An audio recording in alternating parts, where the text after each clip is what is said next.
primera orden en su lado de la fuerza. Por lo que hemos podido comprobar, por lo que hemos podido ver, la situación en la frontera es de máxima tensión. Y cuando en una frontera tiene una situación de máxima tensión, es muy fácil que se produzca un incidente.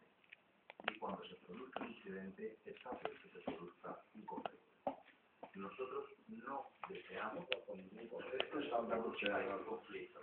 Por lo tanto, instamos al gobierno a que haga todo lo posible para evitar los incidentes.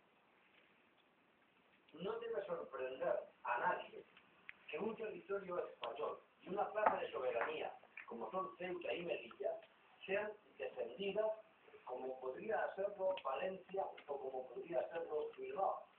Y en ese sentido, el gobierno tiene que estar, como está, apoyando las políticas que el propio gobierno determina en las ciudades de Ceuta y de Melilla. La comisión que investiga el accidente en Barajas hace casi 2 años de un M282 de la compañía Spanair ha hecho pública una nota sobre sus trabajos. En ella no se facilita información nueva sobre lo que ocurrió en aquel accidente en el que murieron 154 personas. Habrá que esperar al informe definitivo que estará terminado en el mes de diciembre. El informe insiste en que los flaps y los slats, dispositivos necesarios para alzar el vuelo, no estaban desplegados, y recuerda que el sistema que avisa de que algo va mal no se activó. Hasta final de año no habrá conclusiones definitivas, pero los técnicos de mantenimiento reclaman que se hagan efectivas ya las recomendaciones planteadas por la Comisión para mejorar la seguridad, e insisten en que sus compañeros se limitaron a cumplir con el manual de procedimiento. La actuación del técnico de mantenimiento no provocó la avería. Eso queda perfectamente claro, pero desde el primer informe, incluso desde los borradores del informe. En el proceso penal que sigue abierto para determinar responsabilidades, hay 2 técnicos de mantenimiento imputados. En una entrevista la semana pasada, el ministro de Fomento hablaba sobre el informe. Todo parece que las causas son imputables a fallos humanos y en este sentido siempre hay que trabajar para evitar que este tipo de fallos se puedan producir. Las familias de las víctimas esperan que 2 años después del accidente el asunto se pueda resolver cuanto antes. Igual en 2 años más podemos tomar juicio. Esa es nuestra esperanza. 4 años nos parece ya un tiempo más que razonable para que todo este procedimiento se termine y este calvario. La Comisión de Investigación dependiente de Fomento se centra en analizar las causas de los accidentes para tratar de evitar otros similares en el futuro. La juez que instruye el caso de Tibidabo ha dado permiso para desmontar la atracción El Péndulo, en la que hoy hace un mes murió una joven de 15 años. Parte de esa atracción se guardará hasta que concluya la investigación.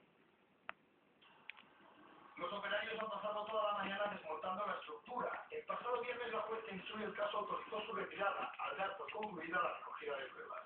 La estructura se retirará la semana que viene con una grúa. Los materiales se guardarán en dependencias municipales hasta que finalicen las investigaciones que determinen las causas del siniestro. Desde el accidente el parque mantiene cerradas 2 atracciones, el Huracán y la Noria, y así seguirán hasta que el Colegio de Ingenieros garantice su seguridad. Estamos procediendo a su revisión extraordinaria en los procesos tanto de mantenimiento como de diseño, como de certificación, y estamos procediendo a esta revisión que haremos extensivo a todas las fracciones del parque. Un mes después del siniestro, poco ha trascendido de las 2 investigaciones que hay en marcha, la judicial y una interna del ayuntamiento.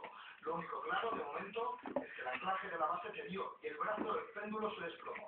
4 menores quedaron atrapados en una de las cabinas. Una chica de 15 años murió y 3 más quedaron heridos. Entre ellos otra menor que sigue recuperándose en el hospital Vall d'Hebron. En el lugar que ocupaba el péndulo habrá una atracción familiar. El parque quiere recuperar la confianza y el número de visitantes en julio cayó un 30%. El sector servicios creció en julio por 4 mes consecutivo. Su facturación aumentó más de un 7% respecto al año pasado. El mayor incremento desde enero de 2008. A pesar de estas cifras positivas, el empleo en este sector clave de la economía española sigue sin recuperarse, porque hay un 1% de ocupados menos que hace un año. Los comercios fueron los que tuvieron un mejor